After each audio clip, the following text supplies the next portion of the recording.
Hey, I'm Super. Welcome to the Monkey Farm. I was diagnosed with attention deficit hyperactivity disorder, or ADHD, when I was about 7 years old. I had a lot of trouble in school from kindergarten on, so I wanted to discuss various parts of my educational experience, attempts to get it diagnosed by a doctor, what we tried to then treat the disorder once we had me diagnosed, and how I deal with it now as an adult. When I was growing up, I was, to put it mildly, a behavioral nightmare. And my mother will back me up on this, I think, as would my brother and my sister. I did not listen to teachers. I was pretty openly belligerent a lot of the time. I would yell at adults. Frequently in class, I would just get bored and space out. But I did like learning, and I especially liked reading once I learned how to read. And I ended up in a special advanced reading class in the 2nd grade, which I failed out of back to the regular classes because while I was reading and comprehending it very well, the extra workload was overwhelming to me, and I would just not do assignments. It would just shut me down and I couldn't concentrate. I recall actually telling them that I didn't belong in the class and wasn't smart enough to be there, but it was because I just didn't want to do a bunch of extra work. I was also very painfully socially inept. I didn't have a lot of real friends, and when I did meet friends, it wasn't long before some incident would happen, and I'd be that kid everyone kind of avoided, or laughed at because I was weird. I was in the 1st grade when I first became aware of the R word.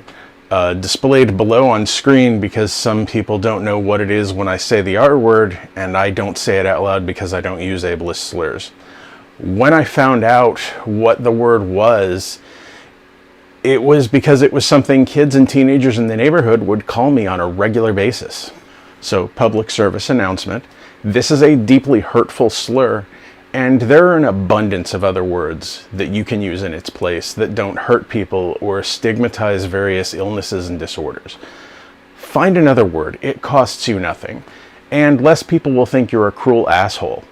If you use this word in some technical term usage and want to argue that it's okay to call people that because it's a thing you can use in other contexts, or worse yet, if you want to pull out a dictionary definition to show how there are narrowly limited cases where it's not a pejorative, you should be allowed to use it however you want. You're 100% a dick. Take several seats and shut the hell up. So back to the regular stuff. There were a lot of symptoms and signs in my youth, but ADD, as it was called back then, early 80s, it wasn't widely known about, and we may not have even known at all about it until my mother heard a radio show talking about it in depth on her way home from work one day. And the more she heard, the more it sounded like they were describing me in exact detail. So doctor visits began. My parents had to jump through a fair amount of hoops to even get a doctor to test me for it, because it was still such a fairly new thing that some doctors were like, that's not even a real thing. And once they did get to the testing, it was pretty obvious that I had it. Between the time they began working on this and the time I was actually diagnosed, they had also tried putting me in a private Christian school for part of 3rd grade. I want to say I wasn't there long. I don't remember exactly. It was a few months at the most, before the point where they simply told my parents I was no longer welcome there. I honestly don't remember a specific incident that led to that, but I know that I was just generally disruptive at the time, and this was the kind of school that demanded rigid structure that I was absolutely not used to or prepared for. So I went back to public school for the rest of 3rd grade. I don't remember much about this time, honestly. I can't even tell you the name of the teacher that I had. What I can tell you is the people bullying me for being kind of weird intensified. Then at the end of that school year, we moved to the next county over. So new school. I thought this would be a great new start, where I wouldn't have all the baggage of the past few years in other kids' memories. Things would be totally better. I'd get friends, the bullying would stop, etc. And it was so much worse. Less people calling me the R word or other very cruel nicknames, but a fairly regular number of them that would just call me stupid a lot to my face, out in the neighborhood. But during this time, my parents were working hard to get me on some kind of medication to help me. I was prescribed Ritalin, which did seem to work if I remembered to take it, and I wanted to. But here's the thing, I hated it. It made me feel like really sick in the morning, it made me feel like a zombie during the school day, and I felt at times like this pill was some kind of punishment, like regular me wasn't good enough, and I needed to be like everyone else. So I didn't particularly like everyone else, so it was kind of a hard sell. And that's not to say that people should not take their medications for things like that. I think that you absolutely should if you are prescribed it. It was just that explaining that to a 7 or 8 year old was not easy. But my schoolwork did improve, and once I realized that, I was less resistant to taking the medication. I still had a problem that, as I understand it, is a somewhat common affliction of ADHD kids, where any kind of prolonged handwriting became excruciating painful to my hand because I just gripped the pen or pencil so hard, and I don't know how to not do that. There's a word for it that I learned in the last few years, but I honestly don't remember what it was.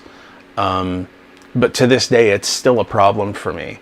I sometimes wonder if typing things on a computer or tablet had been an option back then, if I would have done better. I know later on, once home computers were more prevalent when I was in high school, it made some things a lot easier for me, but it's still something that I've struggled with anytime I have to write things by hand. One of the places where the handwriting was a major issue was math, where I was really good at doing complex problems in my head, but they were insisting that I write out and show all my work. So after 1 or 2 long division problems, I couldn't write anymore because my hand hurt too much. And again, my brain could do this work so much faster, but nobody could explain to me exactly why I needed to write it all out, because I'd already done the work in my head. I knew the answer. To me, I should be able to just say, well, I know the answer. Here it is. I knew how to do that. And the only explanation they were ever able to give me was because that's the assignment. So the result of this from elementary school all the way until I graduated high school is that I would frequently just not turn in homework for those things. I felt like I was being forced to slow my brain down and spend multiple hours a night hurting my hand, essentially because we said so. And it felt like nobody was listening when I was trying to explain why that was a problem for me. So I opted in a lot of cases to just not do it, which end result only hurt me. But I felt like I was in kind of a no-win situation. So my brain would wander a lot during class. And this was like a lot of symptoms of ADHD, both good and bad at the time. It was bad because I was not following along with the class or paying attention to what the teacher might be saying. So if I got called on to answer something, or as was sometimes the case, just called out in front of everyone because I was literally not on the same page of the book, I looked stupid to everyone. On the other hand, the vast majority of the time, the reason I was not on the same page is because everything moved so slowly in class. So by the time the teacher was done reading out paragraph 2 on a page, I was done reading the page and I was on to something else because I had already absorbed that material and I was bored. So I'd start reading through sections of the textbook that we were never going to cover in class. Which, side note, is how I initially found out about the Winchester Mystery House in San Jose. That's not important, but it's just a thing that they had a whole section on in my history book for some reason, and it was something that we never covered, but I found out about it then when I was like 10. So in a lot of ways there, I was like the robot Johnny Five in the movie Short Circuit, to use a very old reference. I needed constant input. But in the process, I appeared to teachers and other students to be flighty and weird and a bad student. And that's partially true in the traditional sense of being a bad student, but it was because I wanted to learn more, not less. And that's something that's followed me ever since. Most of the important things that I've learned throughout my life were through independent study and teaching myself through trial and error and observation, and not from traditional instruction. But it got me a reputation of being unreliable and having teachers who honestly didn't believe in me, which I have to tell you was great for my self-esteem as a preteen and young teenager. Now, I'm going to talk about a specific incident that happened when I was in the 5th grade. I had just turned 11. Our teacher announced at the end of the day on a Friday, we're going to have a school assembly all about President's Day and our various presidents of the United States. It was sometime around mid-January at that point. We had just come back from winter break, I think.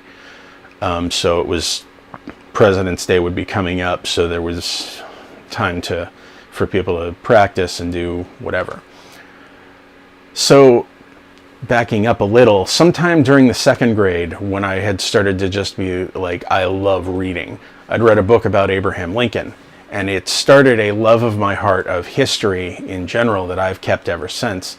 And at the time, the Civil War and Lincoln were fascinating beyond any other era to me.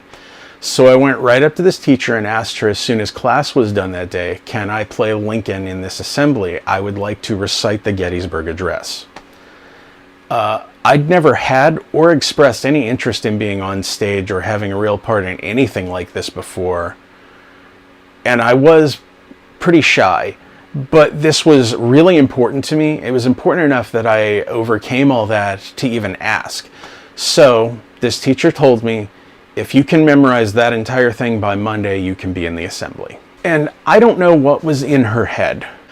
I truly think she thought I wouldn't be able to do it, and honestly, my academic performance was not great, so I can't say I'd blame her in a way.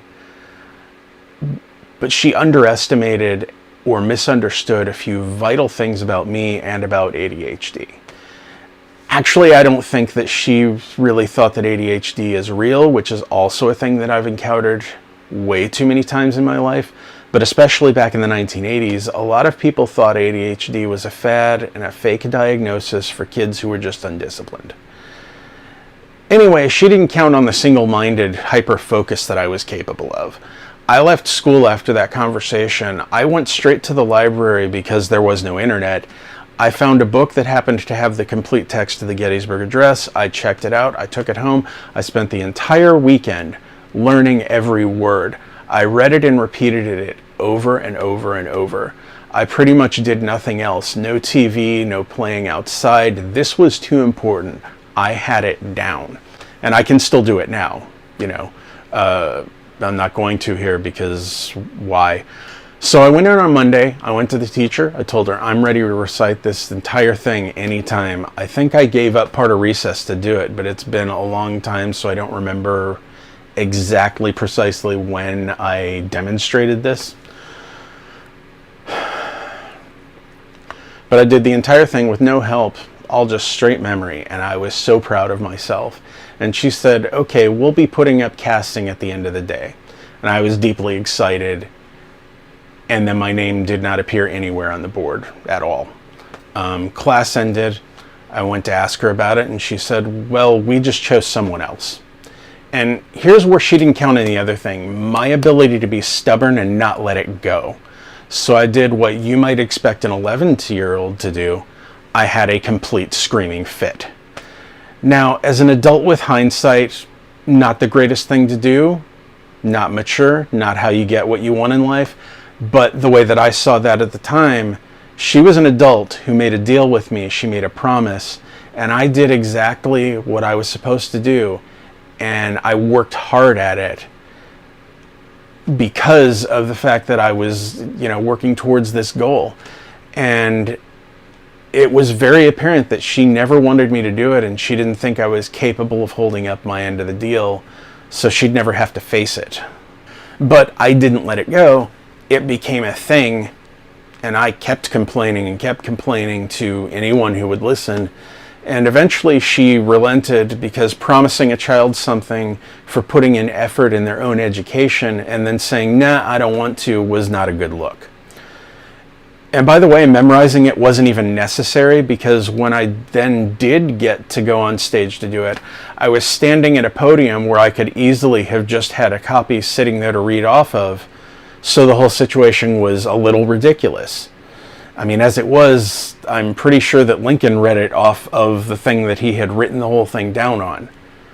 So why I needed to have it memorized, I don't know, but that was what she asked for. That was what I did, and I did it well.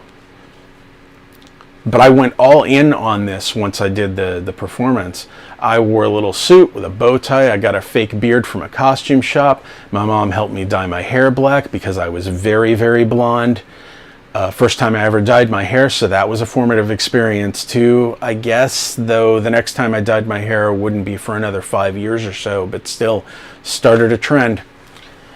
And I'm telling you, I absolutely nailed it. I got huge applause from the parents who came to the nighttime assemblies, and I also hated that teacher for the rest of the year for trying to take it away from me. As I was writing about this incident for this video, it really struck me that even now as a grown adult, I have no explanation for the behavior of this teacher. It felt at the time, and now years later still feels very personal, like she just flat out didn't like me and didn't believe I was capable of performing the role and didn't want to even try to give me a chance. And that's a pretty demoralizing lesson to give to an 11-year-old. So she sucked. It was sometime during that year afterward, toward the end of that school year, that my parents were able to get the administration at the school to agree that I had ADHD, and I was a good student when I was on my meds, but also might benefit from being in some smaller groups. This was also the point where my family moved from one house to another, same city, but technically another school district, where 6th grade was part of the junior high or middle school. My parents and the administration agreed that, socially speaking, I was not quite ready for middle school, and they were probably right. So they had made a deal to keep me at the elementary school I'd been going to already and knew everyone at for 6th grade. So by this point, I was regularly medicated, kinda a zombie, depressed, a little demoralized from a lot of this other stuff that had gone on. And I mostly just didn't get along with a lot of the other kids at the school anyway. So I sat in the back corner when 6th grade started.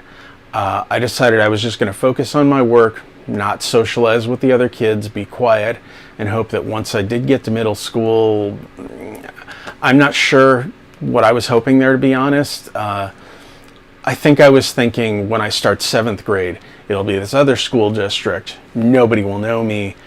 I'll have no reputation as the weird kid who only pays attention half the time. I can just start over, kind of like I did from 3rd to 4th grade. But about 6 weeks into 6th grade, my teacher handed me a letter from my parents, which I then took home. When my parents got it, they opened it up, and it was informing them that I had severe discipline problems and am loud and disruptive in class all day and making it so the other students can't concentrate and am not welcome back at the elementary school. This was, to be very blunt, complete horse shit.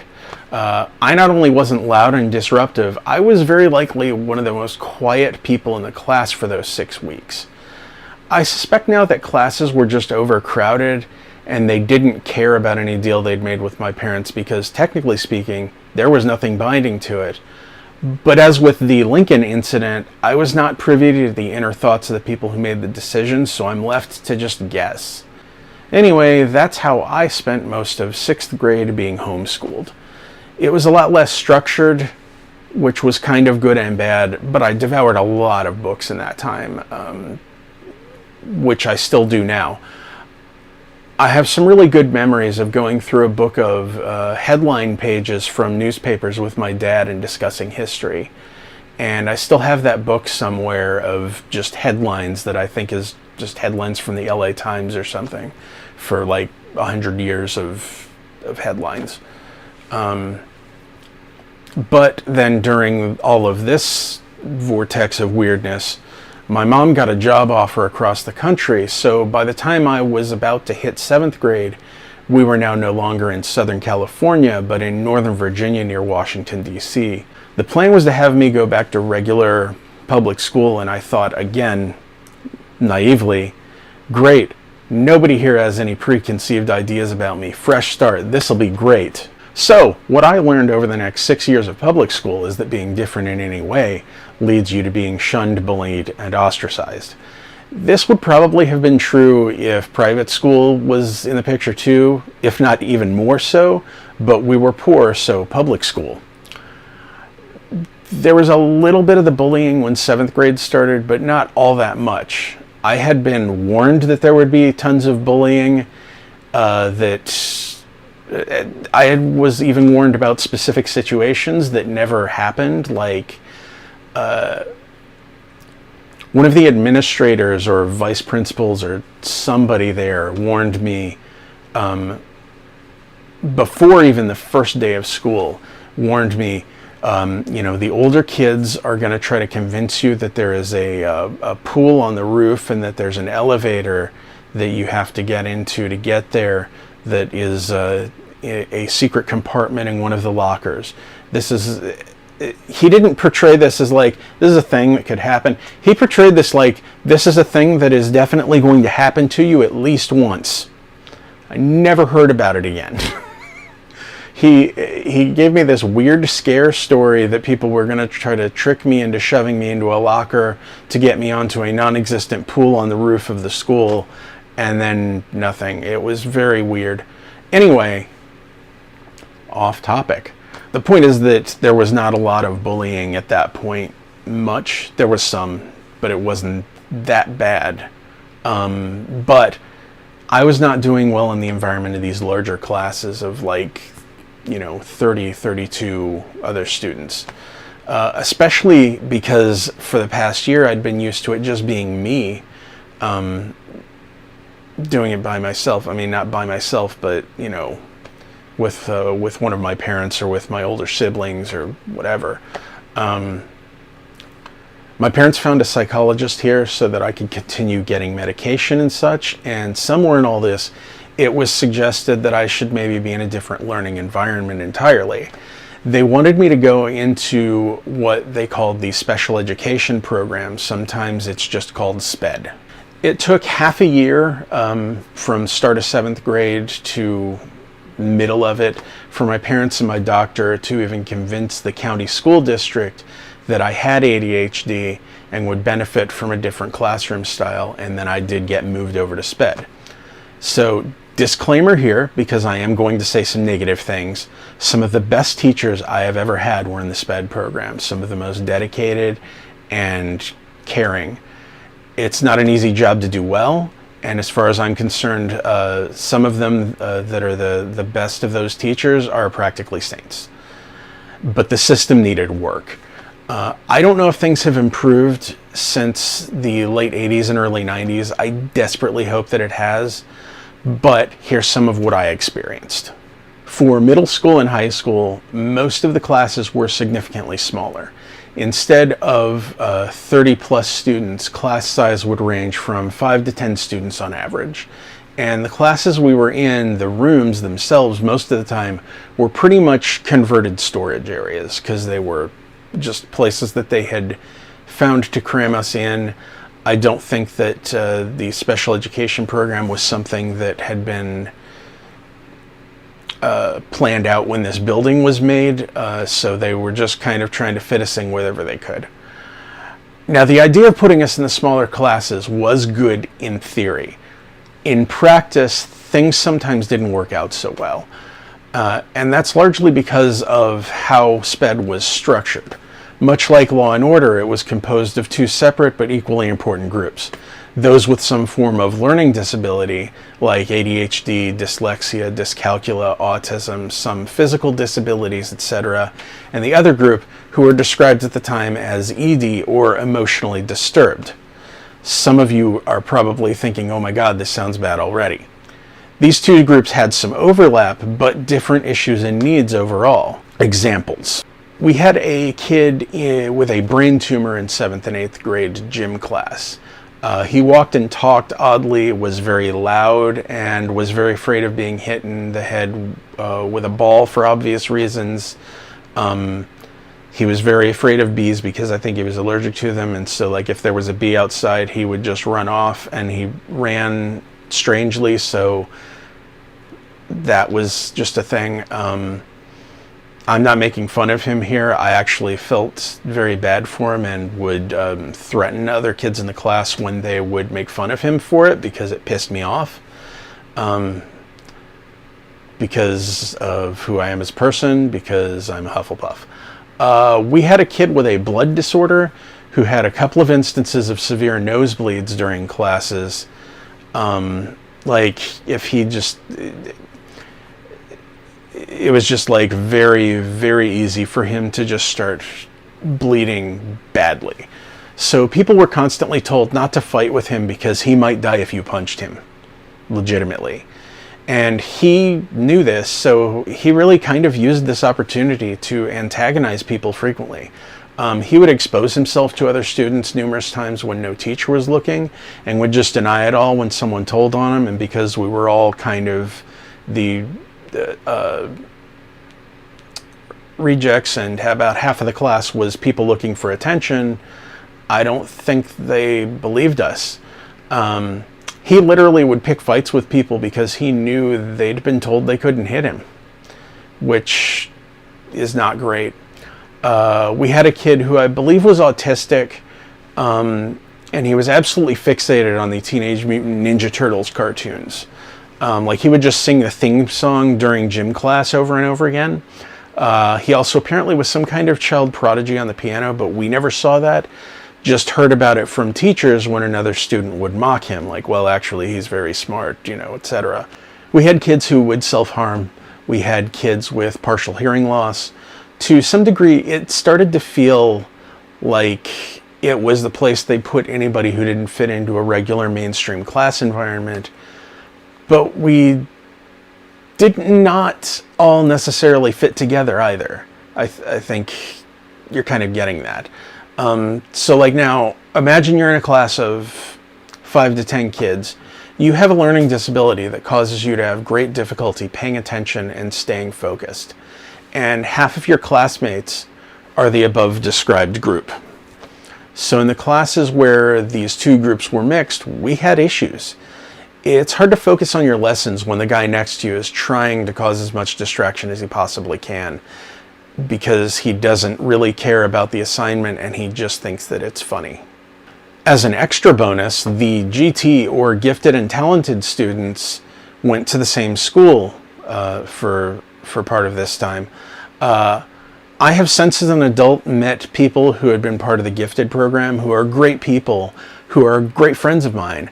But I have to tell you, every one of them that I met in middle school and high school enjoyed bullying anyone who was in the SPED program, and making sure we knew that they thought we were stupid and that they were superior to us.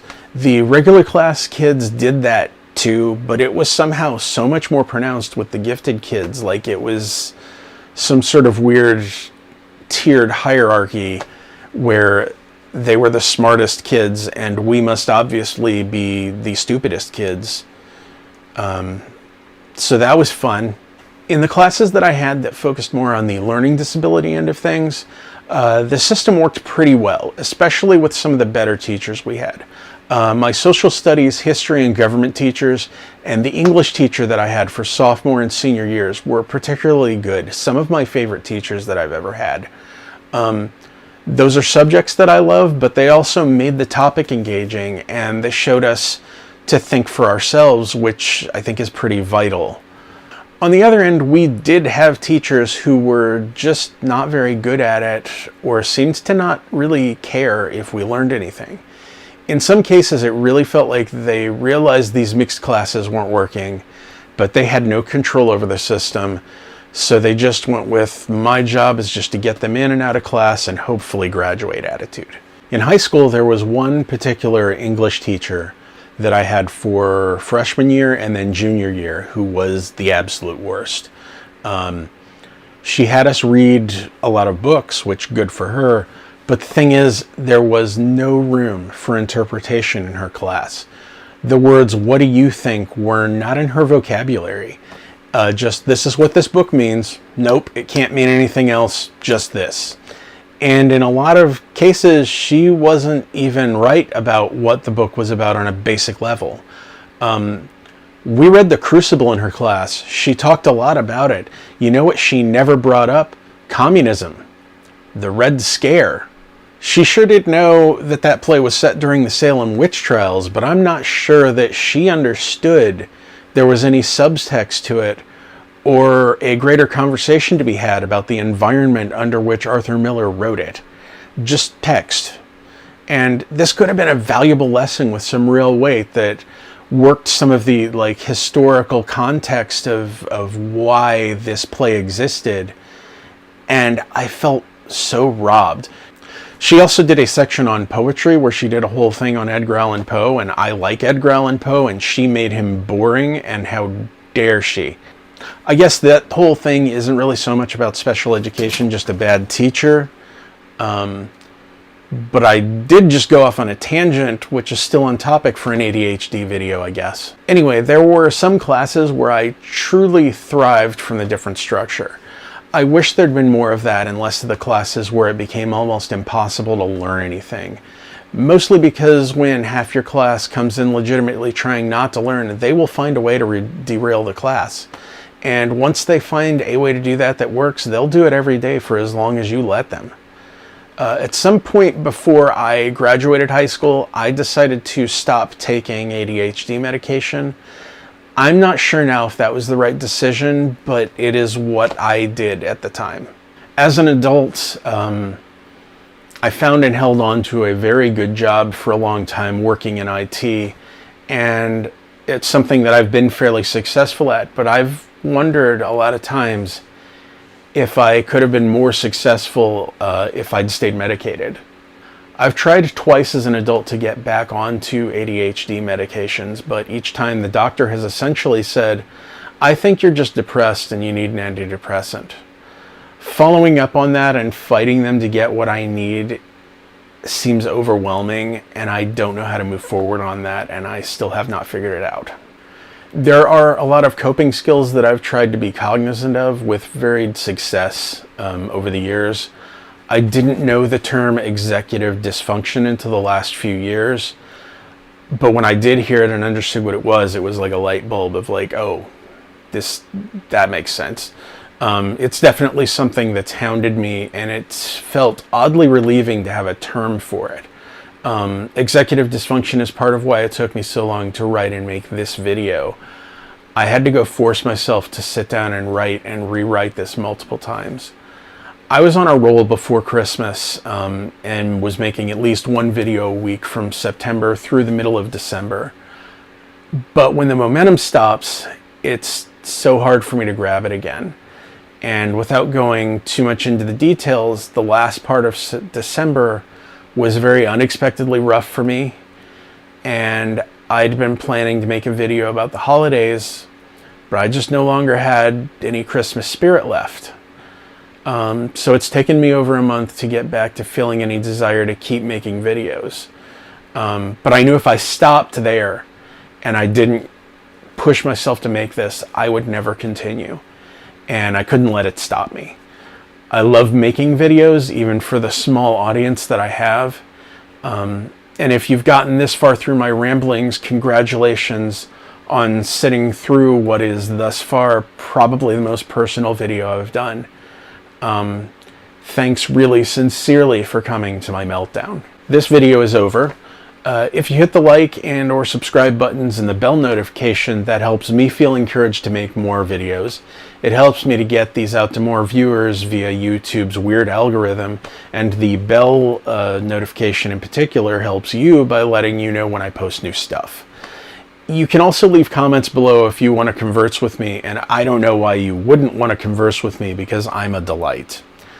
Let me know what other stuff you'd like to see me discuss. Go to my channel and watch my old videos. In short, give me input.